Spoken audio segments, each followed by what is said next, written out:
The Galactic Council's recruitment officer, Vexthal, stared at the human application with all four of his eyes narrowed in confusion. His chitinous fingers trembled as he reread the document for the 7th time. "This cannot be correct," he muttered, his translator struggling to convey his bewilderment. "The human female claims she is volunteering for the Sulfurian mining contract."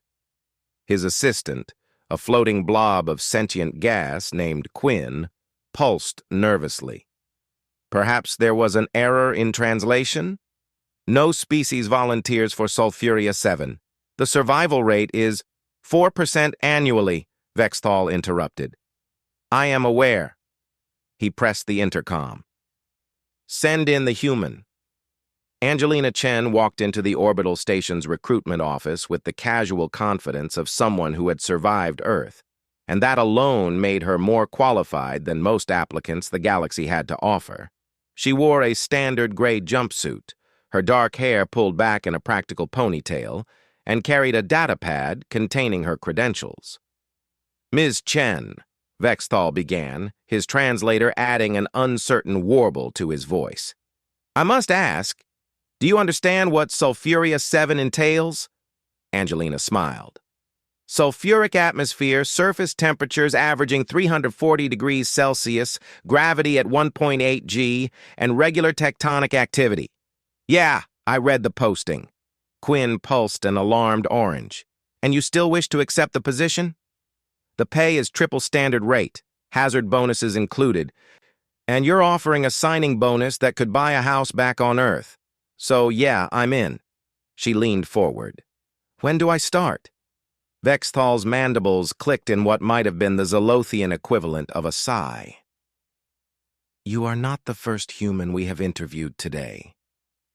Jeremiah Foster was already on Sulfuria 7 when Angelina arrived 3 weeks later. The mining colony was a series of reinforced habdomes connected by pressurized tunnels, all built into the side of a mountain that groaned and shifted with alarming regularity.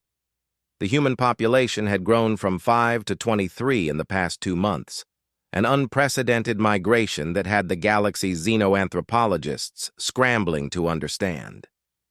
"Fresh blood," Jeremiah called out as Angelina stepped through the airlock. He was tall, broad-shouldered, with the kind of weathered face that came from years of working in hostile environments. "Welcome to Hell's Vacation Resort. I'm Jeremiah, shift supervisor." "Angelina, though if this is hell, I've seen worse."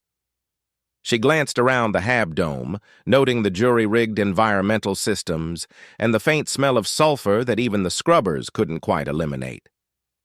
"Grew up in Death Valley, worked oil rigs in the North Sea, did a stint in the Australian outback. This is just another Tuesday." Jeremiah laughed, a sound that carried genuine warmth despite their surroundings. "That's what I keep telling the Zolothians. They think we're insane." "Are we?" "Probably. But we're also the only ones willing to do this work, which means we name our price." He gestured toward the tunnels. "Come on, I'll show you the operation." Within a month, Angelina had become indispensable. While other species required elaborate cooling systems, constant monitoring, and frequent evacuation protocols, humans simply adapted. They worked longer shifts, complained less, and somehow found ways to make the impossible merely difficult. "The human physiology is aberrant," reported Dr. Zilkhan, the colony's chief medical officer, a crystalline being from a low-gravity ice world. "Their internal temperature regulation is extraordinary. They sweat, Vexthal. They excrete liquid to cool themselves. It is simultaneously disgusting and remarkable." But it wasn't just physiology. Jeremiah had organized the human workers into efficient teams that operated with minimal supervision. Angelina had redesigned the drilling protocols, cutting costs by 30% while increasing safety ratings. Together, they'd turned Sulfuria 7 from a barely viable operation into the most productive mining colony in the sector. The Galactic Council noticed. "The humans are outperforming every projection," Vexithal reported during the quarterly review. Productivity is up 340%. Casualty rates have dropped to near zero. They have even begun decorating their habdomes. The council chamber fell silent. Decorating? Yes, Vexthal continued weakly. One human brought something called a cactus. They are cultivating it in the sulfuric environment for aesthetic purposes. 6 months into the contract, Angelina and Jeremiah sat in the observation dome, watching Sulfuria 7's twin moons rise over the volcanic landscape. The view was objectively terrible, a hellscape of bubbling sulfur lakes and jagged obsidian peaks. But humans had a peculiar talent for finding beauty in brutality. "You ever miss Earth?" Angelina asked, sipping her recycled water. Jeremiah considered the question. "Sometimes, but Earth doesn't pay what Sulfuria does. A few more years here, and I can retire anywhere in the galaxy.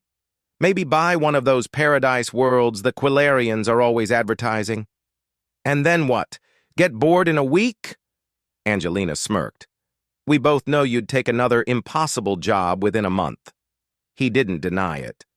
"Maybe. There's talk of opening operations on Cryos 9, permanent ice storms, temperatures at -200, gravity at 2.1 G.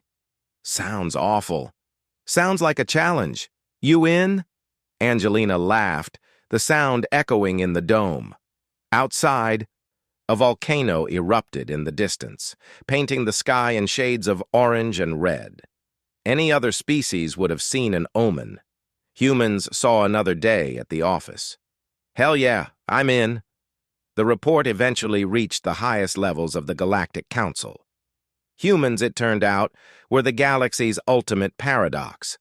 A species from one of the most hostile Deathworlds in known space, who looked at even worse worlds and saw opportunity. They didn't just survive the impossible. They thrived in it, monetized it, and somehow made it look easy. Vexthal updated his recruitment guidelines. When hiring for hazardous operations, always contact Earth first. They will volunteer. We do not understand why.